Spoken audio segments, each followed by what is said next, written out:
Happy Wednesday, everyone. Welcome to the Media Row podcast with me, Justin Miller. Happy to have you all here. Of course, our shows are sponsored by Kelly's Little Nipper and Stevens Automotive and Sales. Starting off with Kelly's Little Nipper, you need to get over there and get over there here fast before summer's over to enjoy their nice patio, to see their live and local music outside. But you should just go there regardless of the season. 1701 East Grand Avenue in Des Moines, where you can find the historic Kelly's Little Nipper. Great food, great drink, and even better community over there at Kelly's, and they're wonderful.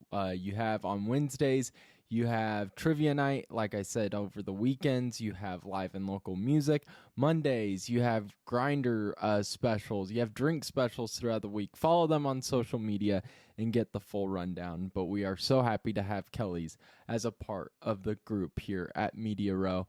And you guys need to go and become a part of their family at 1701 East Grand Avenue in Des Moines. When you go there, make sure to let them know that Media Row sent you. So, a really special and fun show here today, because I will be having on the show someone who was the first head coach I kind of ever interviewed. One of the first, for sure. But it is former Drake Bulldogs head coach, now on the rival side of things, the head coach of the UNI Panthers football team, Todd Stepsis. We're going to talk everything about just his decision to leave, what the team looks like here in early August, and what they are doing to prepare for the Valley Football Conference season here. And we're blinking, and football season is just around the corner. We have preseason coaches polls already up there for all 25, the top 25 teams.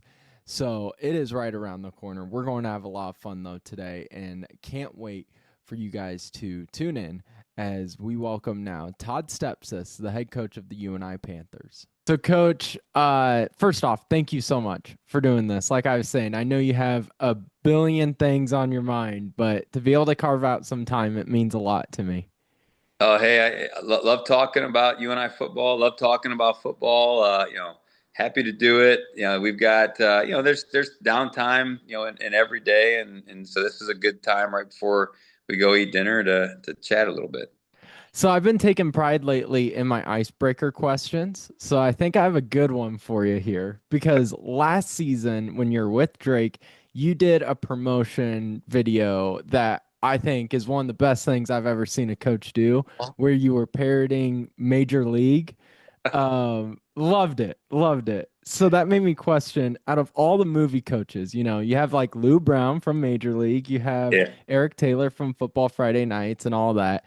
Which show does the best job of really portraying what it's like to be a coach the best? Or maybe which coach do you relate to the best?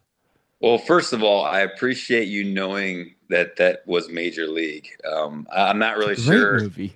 I know, but it's something that in addition to helping our players be the best that they can be, I've now taken it upon myself to teach them about the classics. And so, music. We play music before team meetings, and I'll make sure that we're throwing in some classic rock, some Michael Jackson, some 80s, 90s, 2000s hip hop, because like these kids don't know it, and they don't Mhm. know who the artists are. And same thing with movies. And I could reference Major League, and I could get probably 80 to 90% of like, you're looking just kind of crazy. So I do appreciate you knowing that movie. Man, there's so many good ones. Coach Boone is a good one from Remember the Titans. Just I think it does a good job of portraying a coach.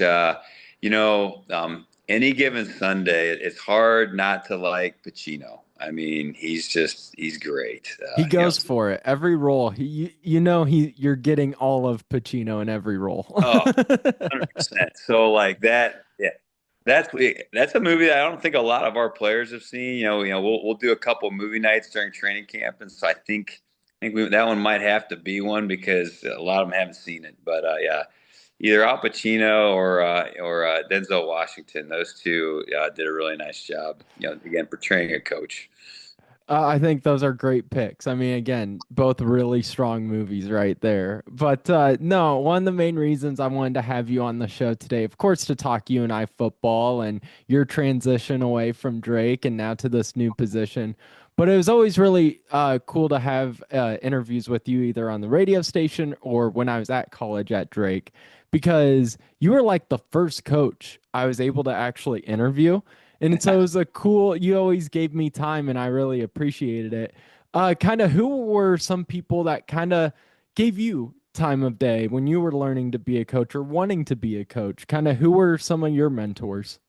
Well, it always starts with my dad. I mean, that's a guy who, I think about just childhood memories growing up. There's not a ton of normal kid stuff. All my memories are, hey, it's training camp. So dad needs us out on the practice field to help set the field up, to tear it down, to make sure the water's going.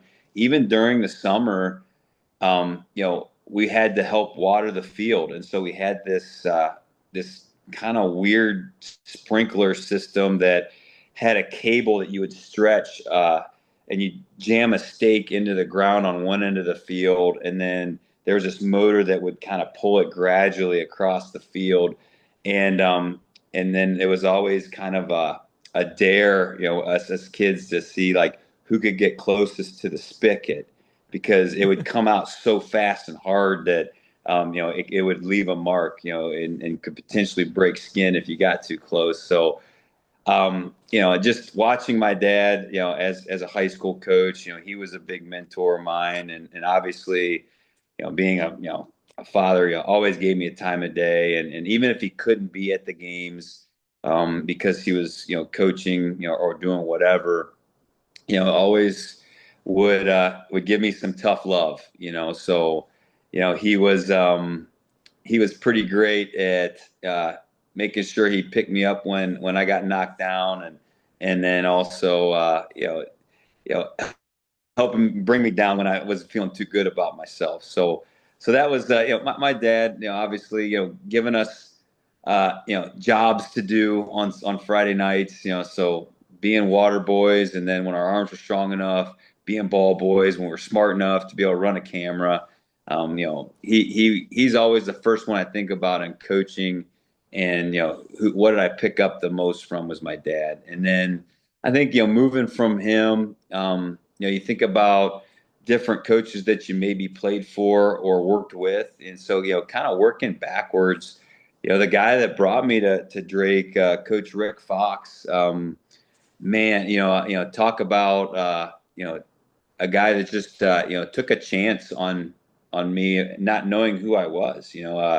Actually, a guy that he had coached with. They're both assistants at Drake. I think it was back in 2008. He actually wanted to hire him for the position, and he wasn't interested, but then gave him my name, and I got to know Coach Fox, and then some of the things that he taught me in those 5 years that we worked together. We still implement today. Just an incredible human being. Owe a lot to him. I think a lot too about the first defensive coordinator I worked for, Jim Bickle. He was a ton of fun, and again, like here I am as a grad assistant in a D3 school, having to coach a position on my own, and for him to have faith that like, hey, we're going to run these coverages. I want you to teach these techniques and go do it. That was pretty impactful for me, and getting to work with him for not only the 2 years of grad assistant, but then some years after that as a full-time guy. Just my high school coach, Tom Stacey, he's coaching at my college alma mater, Ashland University now, and so he played quarterback with him, and kind of learned that position through Coach Stacey, and always had an open door policy, whether it was in the school or even going to his house, learning the importance of that, where, yeah, we have a job to do while we're here in our facilities, but to get to know one another on a personal level, that was really important too. I want to kind of talk about your decision to move away from Drake and take this UNI position. And maybe a better way to phrase it is just what drew you to UNI, because Drake was a really special place for you. The fans loved you. So it would take something really special to pique your interest. Yeah, shoot, a lot of people when they from the outside, so you're comparing Missouri Valley Pioneer League, I mean, it's just on the surface, it's a great opportunity. When you're just talking about coaching college football at the Division I level, it's just UNI has such a great brand.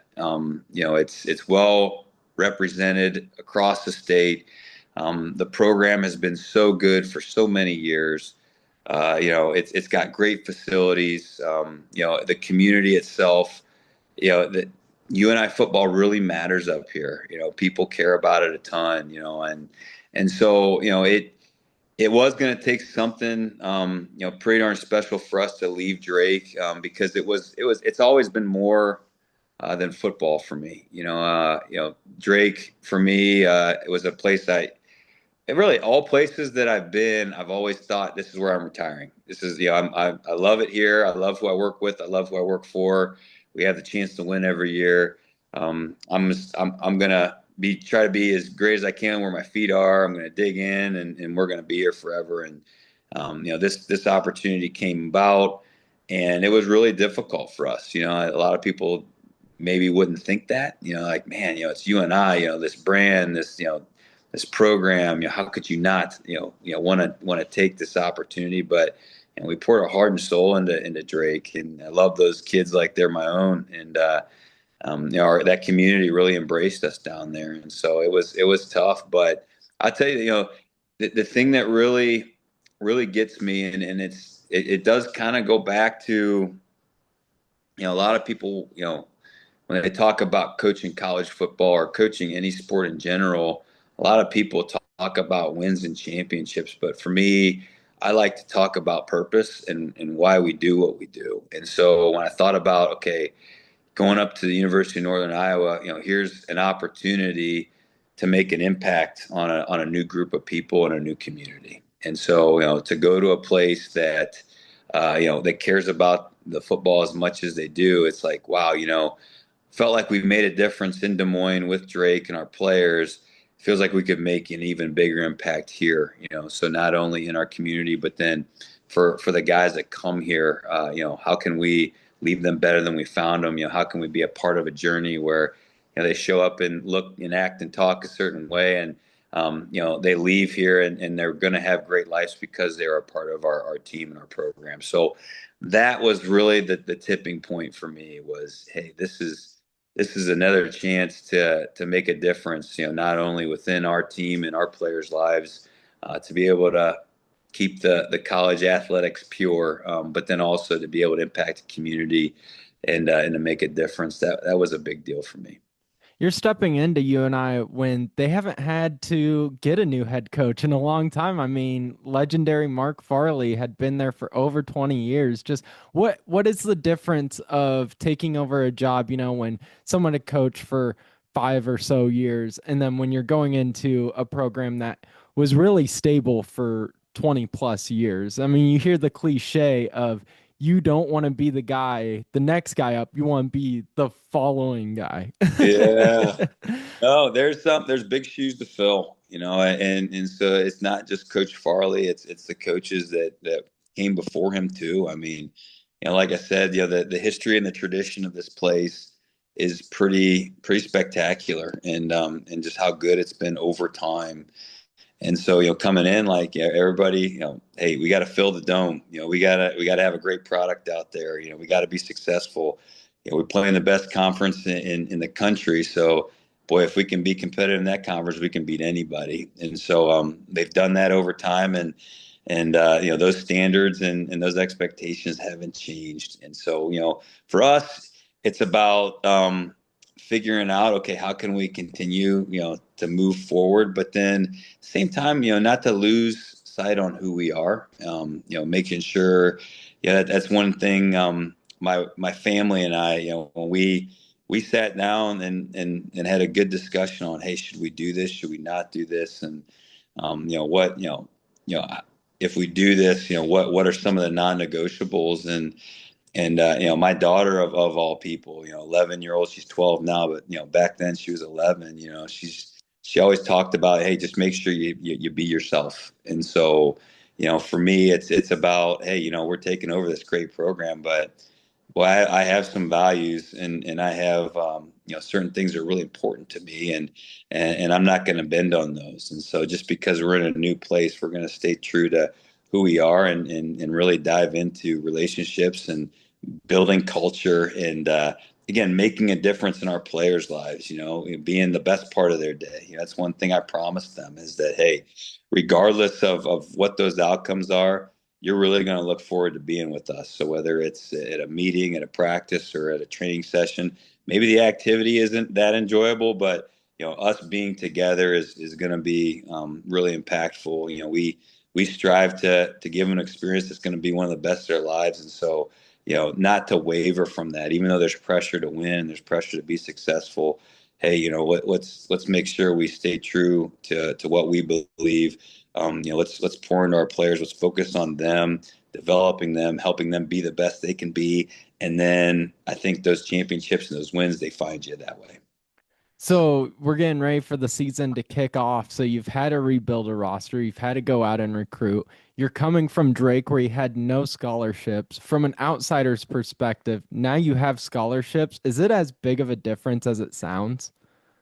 What's interesting? You know, it is so it is and it isn't, in my opinion. So it definitely is, because we now are able to provide an opportunity to get a great education to somebody that maybe couldn't afford it, and so we're still going to go after the same kind of guys, that we went after at Drake. So obviously talent is important, and there's critical factors at every position that need to be met.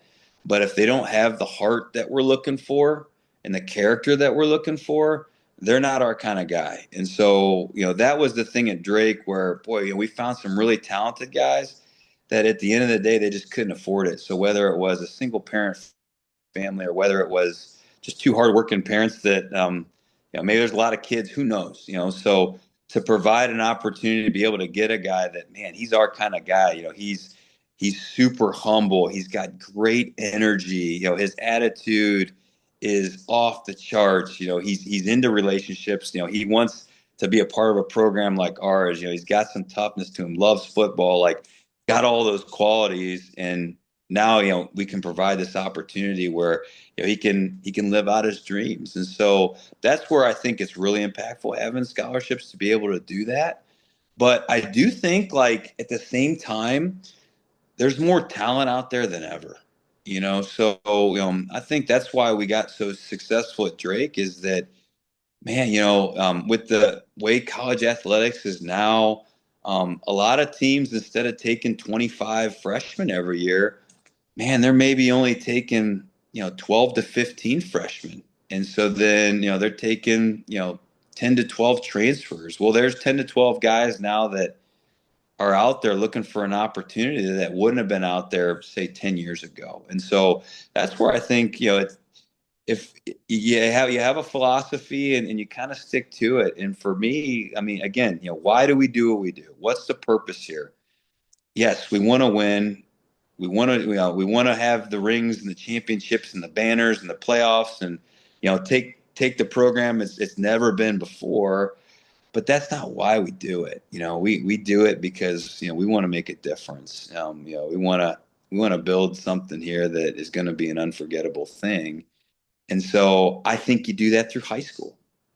I do. I Yeah. think that's how you do it. You find your kind of guys that they want you just as much as you want them, and you treat them to where it's really hard to leave.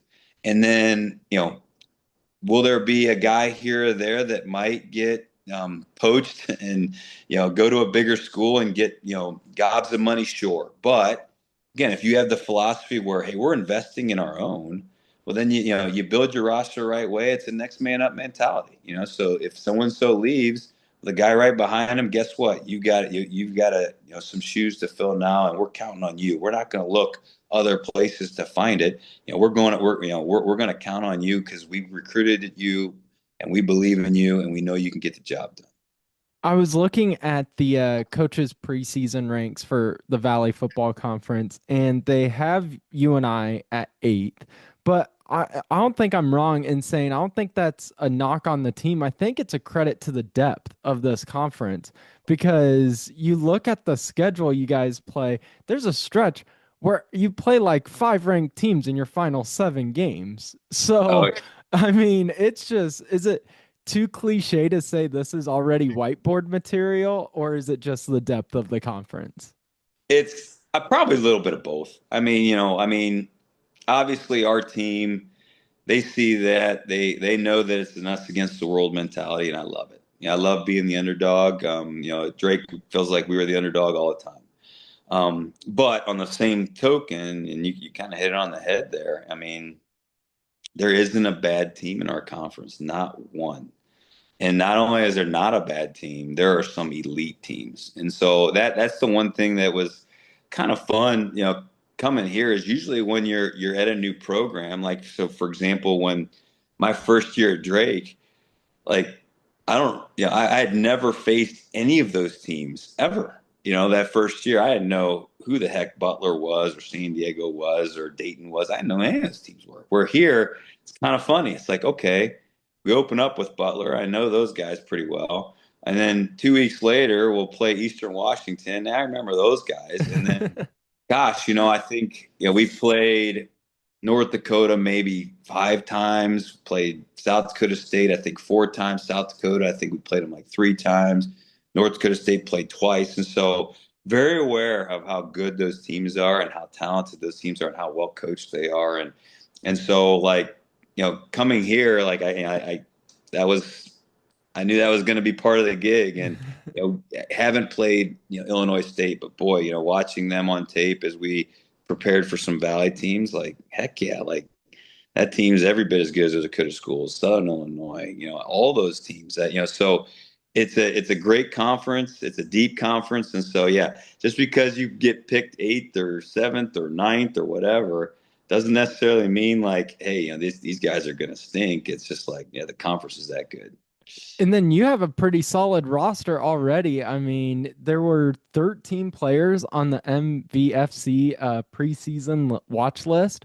I mean, just for the fans out there that maybe aren't, watching this team every weekend, what are some names that people should get excited about?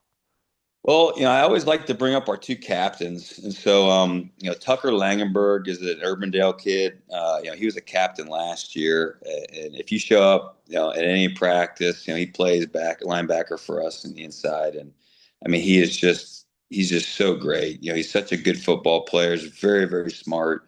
Linebackers, the great ones are real savvy as far as like, they know when they can kind of slip a block or out athlete a block to be able to go over the top. But then they're physical enough where sometimes they've got to go through a block and it's a bigger guy, and he's got all of that and more. And he's got good speed and athleticism. I think he's going to be one of the league's top tacklers.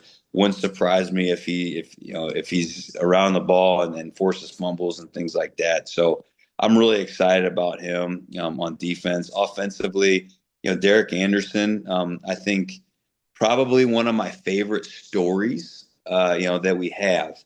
So again, he was a walk-on, when he got here 5 years ago. And so, here's a guy that not only worked his way, into a scholarship, but then now he's a captain. And then last year, he was a two-way player for UNI. Well, what people don't realize is when you play wide out and DB, like you're on the perimeter. And so like not every play you're going to have contact. Where Derek, he played tight end and D end. And so like he's in the mix. He's Yeah, did putting he his just show face. up in the locker room like ice packs just wrapped around him like bubble I, wrap almost? I mean, like I ask him all the time, I was like, how did you survive? Because again, like he played all year. Like so and that was one of the reasons why he had to do it was he just, they had too many injuries and but I mean, talk about a warrior. I mean, talk about toughness. Does everything the right way. And so he's only gonna play tight end for us. I told him I wouldn't do that. Like I'm not doing that. I'll line up with a bunch of linebackers and DBs before I make him play D line and tight end again. Like we're not doing that to him anymore. So him exclusively being a tight end, he's got a chance. We've had pro scouts out to watch him. You're here already in training camp, and again, just a cool story about here's a guy that kind of got overlooked, from a smaller school, Western Iowa, and then all of a sudden, boom, works his way into a starting role, plays both ways, now a pro prospect, captain. So I always like to talk about those two guys. But to your point, I think one of our strengths, going into the year is we have numbers. And I think it's still like the jury's out, like how talented are we going to be? But I'll tell you right now, we have a roster full of guys. I have zero issues throwing out there against anybody in any situation. And so, whether they get worked and lose that play or win that play, there we have a lot of guys on our team. I think we have good depth to where if we do have those injuries that pop up here or there, um, next guy up, will be able to take that role, or maybe it's the next two guys up are able to combine to fill the shoes of the guy that maybe gets hurt. I like our roster. I like the numbers. All the positions groups. It feels like, hey, we have a pair and a spare. And so we're able to play a lot of guys, and I think it's fun. I think when you're involved and you're in the game plan, whether you're the top guy or you're the 70th guy, but you're going to play and you have some kind of role. It just keeps more people engaged, and that's what I love about our roster right now is we have a lot of guys that are ready to go, and then the attitudes that we have, the energy that's been shown, it's really contagious and a lot of fun to be around.